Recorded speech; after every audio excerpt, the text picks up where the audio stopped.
Happy Easter to all of you who celebrate Easter. It's Easter Sunday tomorrow as I film this, and it also happens to be my birthday this year. Occasionally my birthday's fallen on either Good Friday or Easter Monday, and this year it's on Easter Sunday. So I'll have a double celebration. I'm very lucky. I've already received 3 lots of beautiful flowers, and I'm doing something exciting with my family tomorrow, so it's a lot to look forward to.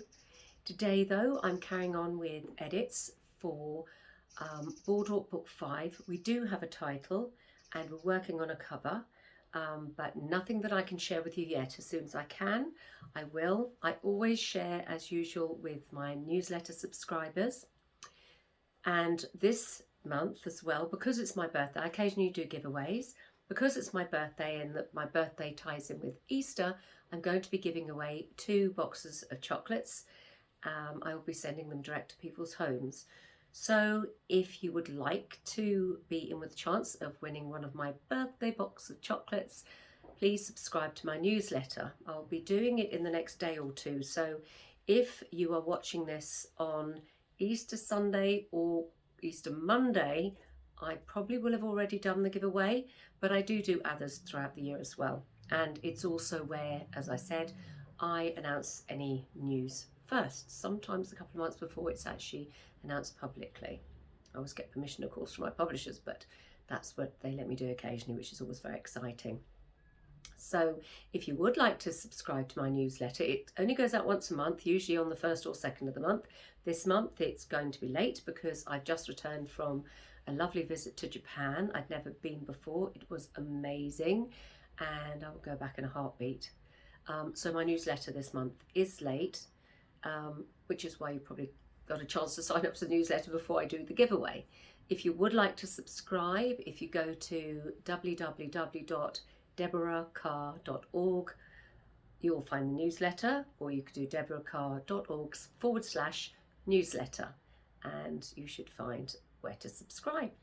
All very simple. And obviously I promise I won't spam you. Occasionally I will do a second newsletter in the month if there's a big publication or something, or some very exciting news that I hadn't been able to share before and want to still get out before I share it anywhere else. But that's not often. Mostly I will email just once a month. So yes, deborahcarr.org if you'd like to subscribe to my newsletter.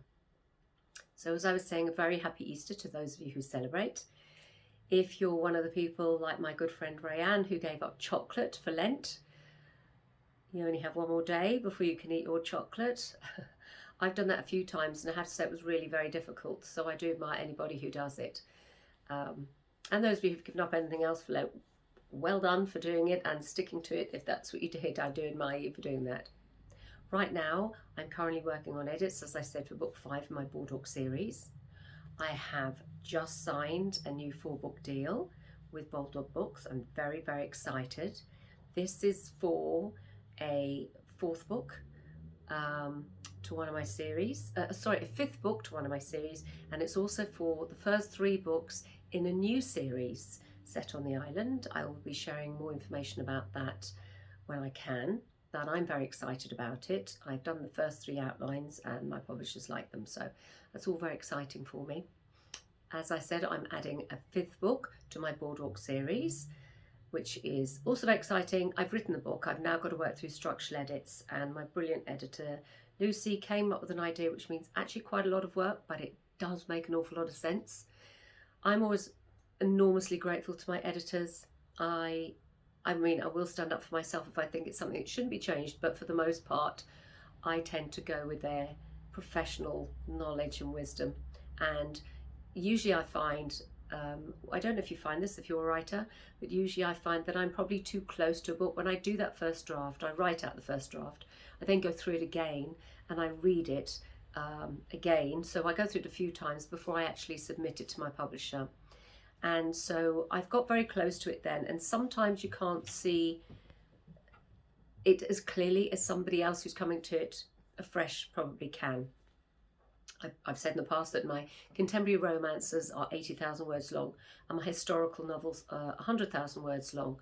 So that's an awful lot of words and story and plots and subplots to keep in your head to be able to, I believe, everyone's different. That's the best thing about writing. Everyone has a different process.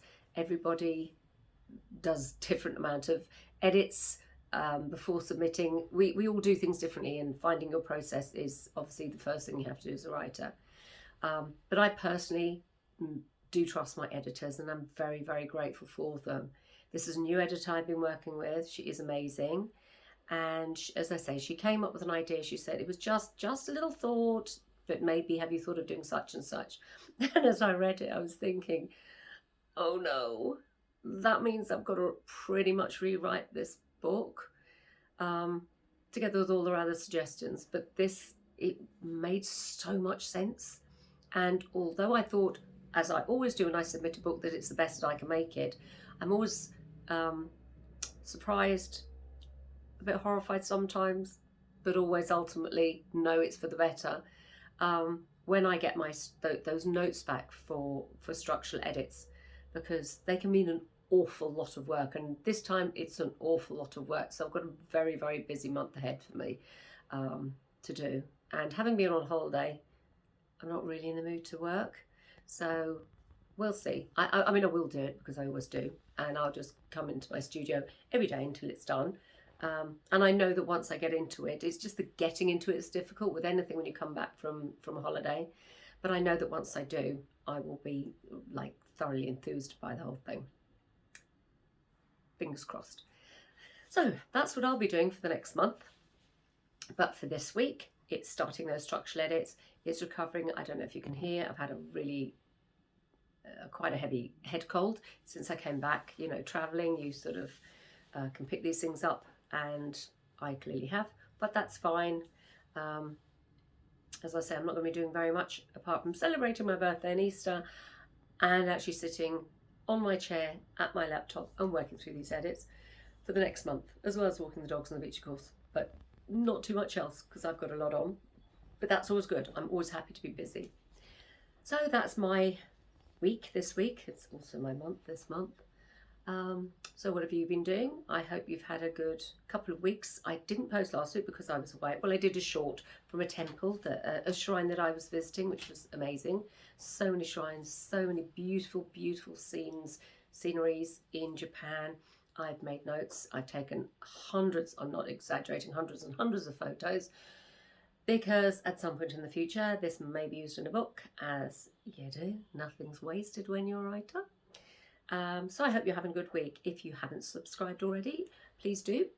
I always love to see new subscribers. And if you want to leave a comment, please do. I love to hear from people and I'd love to reply. And as I was saying before, if you'd like to subscribe and be in with the chance of winning one of the 2 boxes of chocolates I'm giving out to 2 of my subscribers for my birthday month, please go to deborahcarr.org/newsletter. If you do subscribe, good luck. And also if you do, I hope you enjoy reading my behind the scenes news each month. Thanks once again for watching, and until next time.